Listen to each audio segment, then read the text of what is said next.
Welcome back to the Explainer Focused Learners. Today we're tackling a massive, absolutely crucial topic: state and storage in AI Fabric applications. Picture this for a second. You decide to add AI to your existing Spring Boot application. Suddenly, you're picturing this tangled, chaotic, universal AI database where literally everything, from your core article text to complex semantic vectors, is mashed together into one terrifying black box. Sounds like a total nightmare to manage, right? Well, our goal today is to completely demystify AI state management using a really clear, structured whiteboard approach. We're going to map the territories so you know exactly what belongs where, and most importantly, why. Okay, let's dive into this. Here is our visual roadmap for today, which will take us all the way from defining strict structural boundaries right into managing dynamic workflows. We'll start with the storage map, then hit initial data backfill, and follow that up with continuous synchronization. After that, we'll look at conversation and action state, how to avoid incorrect architectures, and finally wrap up with handling visible failures. Let's kick things off right now with Section 1, the AI storage map. Before we even look at the map itself, I want to clear up one major misconception. Adding AI Fabric to a Spring Boot app, it doesn't magically create one giant universal database to hold the whole shebang. A production AI workflow actually crosses multiple storage boundaries, and each of those has completely different owners and very strict recovery rules. So to prevent total architectural chaos, we operate by a golden rule, a source of truth analogy. The application database remains your unshakable business truth, full stop. AI Fabric merely adds specialized, derived state around that truth. Your application database strictly owns your core data. We're talking things like your article text, tenant ownership records, internal notes, publication statuses. That is the authoritative domain, and it never ever yields that authority to the AI components. Now, in a production environment, you're going to be managing 4 distinct state types. Look at how brilliantly this breaks down. First up, your durable business state, which lives securely in the application database. Next, your durable AI workflow state. Stuff like migration progress, well, that lives in jobs or queues. Then we've got derived evidence, which is where your vector provider steps in. It merely owns a derived semantic projection, like embeddings and retrieval metadata. And finally, ephemeral runtime state, which just lives in memory or cache. The absolutely vital takeaway here is that the vector provider's derived evidence must always be fully rebuildable from the source truth in your application database. Moving right along, let's look at Section 2, Initial Data Backfill.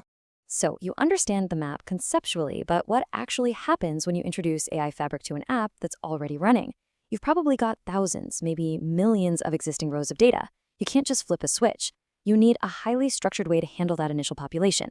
Here is the step-by-step journey for that backfill. Step 1, a migration job meticulously scans your existing rows in bounded batches. Step 2, it records that migration progress durably, because you definitely don't want to lose your place. Step 3, the indexing worker steps in to project the allowed content and actually generate the embeddings. And finally, Step 4, it updates the vector provider. This beautifully shows how a single piece of data originates safely in your application database and journeys over to the vector database. So the crucial point here is how you actually know when this process is finished. A true production readiness API has to successfully answer all 3 of these completion questions. 1, has the source scan fully completed? 2, has the queue completely drained without any dead letters getting stuck in the pipeline? And 3, are the expected vectors actually retrievable from the provider? Until you can say a confident yes to all 3 of those, your backfill just isn't truly done. Let's see how this builds as we move into Section 3, continuous synchronization. Okay, once your initial static backfill is complete, your system is live, and that requires a completely different operational mindset. It's so important to recognize this boundary. Backfill is not live synchronization. After that initial migration, you're relying entirely on trusted create, update, and delete events to keep your derived evidence perfectly aligned with your source truth. So when an update happens, you reuse the stable entity ID to alter the vector. When a delete happens, you have to completely remove the corresponding vector. And any failed synchronization events, they have to remain visible and retriable so you don't lose integrity. Pivoting now to Section 4, Conversation, Action, and Behavior State. We've talked a lot about core data, but how on earth do we handle user interactions, pending drafts, or raw behavior events across this multi-store architecture? Well, handling these dynamic states takes ironclad discipline. Chat sessions and chat turns, those are durable application conversations, not vector evidence. To keep it secure, the browser only sends the new user message, while your backend securely loads the authorized history. Plus, even if AI Fabric discovers and validates an action, your core domain database is the one that confidently records the actual business mutation in its own transaction. And lastly, raw behavior events stay in the app platform, and your action registry only stores definitions, never the execution code itself. Now, I need to issue a really quick but serious warning here about ephemeral state. Correctness in your application absolutely cannot depend on an ephemeral cache. Things like model clients, temporary caches, diagnostic snapshots, they are strictly ephemeral. That means they're going to be rebuilt entirely from scratch the second your system restarts. So while a model cache is awesome for improving connection reuse, it can never ever become a hidden session store or an authorization source. Which leads us perfectly into Section 5, avoiding incorrect architectures. Now, what's really interesting about this is this stark contrast. Getting these boundaries wrong leads to catastrophic stuff. Stale answers, lost confirmations, leaked evidence. Developers easily fall into this dangerous trap of making derived state look authoritative. An incorrect design would be writing business updates directly and only to the vector provider. Imagine a user updates an article in the source database, but your search still returns the old vector because you treated the vector store as the boss. No way. The correct architecture always writes to the application DB first and then predictably syncs that derived evidence. And here's another glaring anti-pattern.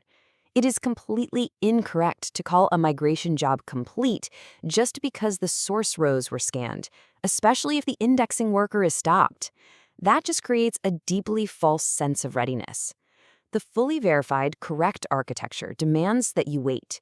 You have to ensure the queue is completely drained and that every single expected vector is actually retrievable before you declare victory.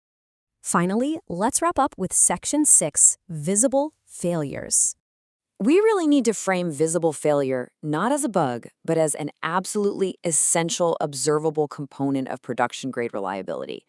If indexing fails, and honestly at some point it will, your operators desperately need to know exactly which stage failed and whether it's safe to retry. This visible failure protocol, non-negotiable. You have to keep the source row, the migration progress, the queue failure, and the missing vector fully observable. And above all else, do not return a canned fake AI answer just to cover up a failure. And don't silently write to a different store. This strict visibility ties directly into your upcoming lab Prado 4 and Prado 5 idempotent rerun exercises, where you'll actually prove that these failures can be safely retried. So, focused learners, I'm going to leave you with this energetic challenge. Take a hard look at your own work today. How does your current code base draw the boundaries between your core business truth and your derived AI evidence? Because truly understanding this map and respecting the territory is the absolute key to mastering AI Fabric. I really hope this explainer leaves you eager to go back to your own systems and architect much stricter, highly reliable storage boundaries. Thanks for learning with me today, and keep building brilliant things.